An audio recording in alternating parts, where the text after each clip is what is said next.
Hello, and welcome to Without Fathom. I'm MacGuffen, this is Daggerheart, and it's time for a quick prediction update. Darrington Press recently started their Class Pack Kickstarter, and did a Q&A livestream to celebrate.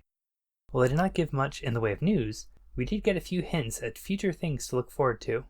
First is to keep an eye out on the Void this spooky season for a possible Blood Hunter appearance. Hey Matt, where is the Blood Hunter? Gimme. That's one question. I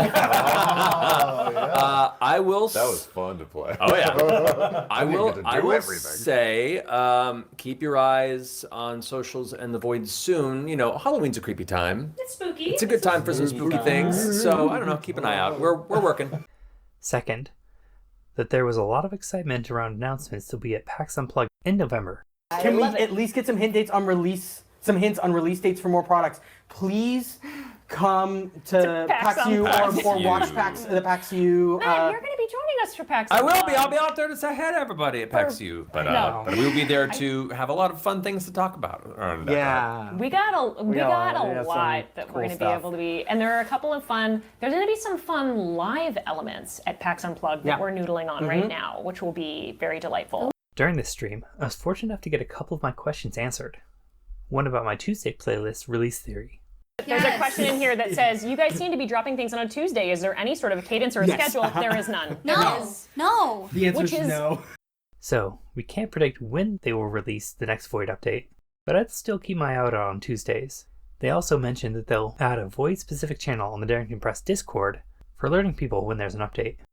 And I got an answer to another question about my multiples of 9 theory. Another question, while we still have time, that I think is quite funny. I have a conspiracy theory. The Void? You can't comprehend the Void. No. It's not about that. I have a conspiracy theory that all the card having things are in multiples of 9. Is this intentional or coincidence? Will you continue to have cards in multiples of 9? Okay, so 9. here's the real answer. Here's the true answer of why things are in 9s.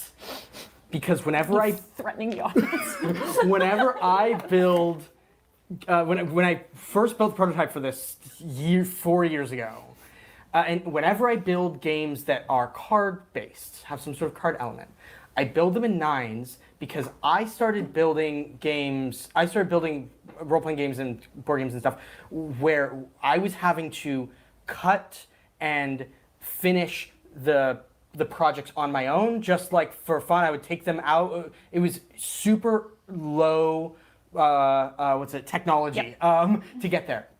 9 is how many cards fit on one 8 sheet half of at paper. 11 by paper. It's also how many cards go in one page of a binder. a card binder. But for the design side, it's like, okay, you design things in 9s and 18s because when you get those manufactured, they're in usually 18 card sheets. So everything is kind of in 9s and 18s. Now you'll also see 3s, 6s, and 12s all through Daggerheart. Yes. And that very specifically is us going, okay, what are the numbers that Daggerheart uses? And then making everything as best we can, matching those numbers. So they're kind of in iterations of 3s all the way up the line, 3, 6, 9, 12. So you'll continue to see that. We talk about that so much with all games. When a game has multiples, like Triangle Agency, works in 3s all the time. Beautiful, chef's kiss. Yeah. We're always trying to understand the numbers of the game and keep designing even narrative, like questions to that total. So there is purpose behind why things have numbers, but the 9 number specifically is because of manufacturing. For me, when I started making stuff and I was like, I don't want to waste any space. I want it to be home manufacturing. It's like I'm printing out 2 sheets and that's 18 cards and I'm ready to go. And now my brain just makes things in 9s and 18s when they're cards. While he confirmed why it happened, he didn't confirm or deny that it could happen again, though it seems likely. So I'll keep using this theory to assist in my predictions, and I'll keep an eye out for 3s, 6s, 12s, and 18s as well. And regarding my predictions, Blood Hunter does throw a bit of a wrench in them. Just because they're releasing it in the Void, it doesn't necessarily mean they're releasing them all in the same book. But if they are, then adding another Blade Domain class does mess with the balance. It's probably better to create classes that make sense, and not try to force them into perfect balance, as much as it pains me. Despite them basically announcing that Blood Hunter is coming to the Void this month, I will wait until it's out before fully adjusting my predictions. And speaking of things this month, there is another live show. I can swear that somewhere they said that Ford and Jester's wedding one-shot was going to be played in Daggerheart, but I'm unable to find any proof. I still want to speculate what classes each of the Mighty Nein would be when converted to Daggerheart for my predictions just in case. Caleb and Knot will likely be straight conversions of Wizard and Rogue. Homebrew subclasses are possible, though Knot may just have a Wizard multiclass. Yasha would likely be Guardian, once again with possible homebrew subclass. Bo will probably be a Brawler, fingers crossed for a Cobalt Soul subclass. Ford is likely to be Warlock, multiclassed into Seraph. Kingsley, if he is there, would be a Blood Hunter and give us a peek of its second subclass, Order of the Ghost Slayer. And it's likely that he would be multiclassing into Rogue. Jester and Caduceus are the tricky ones, as there's no clear parallel for D&D's Cleric and Daggerheart. I've always imagined that Splendor and Arcane could work if they both get the same homebrewed class, but I would love to see them either getting their own classes or an experimental class that has a variable domain. Splendor and Midnight for Jester, and Splendor and Sage for Caduceus. As much as I want this to be the case, and see how the characters are adapted, and hopefully they do more system conversion videos, it doesn't seem that likely.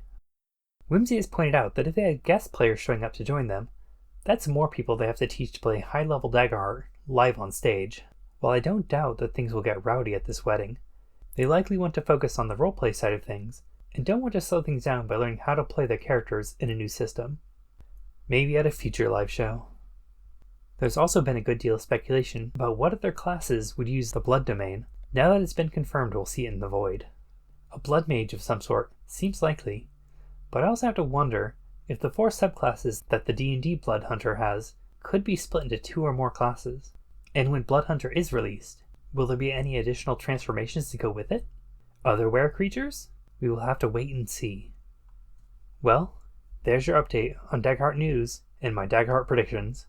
Please leave a comment, especially if you want to compare your theories about character conversions. And be sure to like the video, and definitely subscribe if you want to see more Daggerheart videos. So until next time, have a great day. Bye!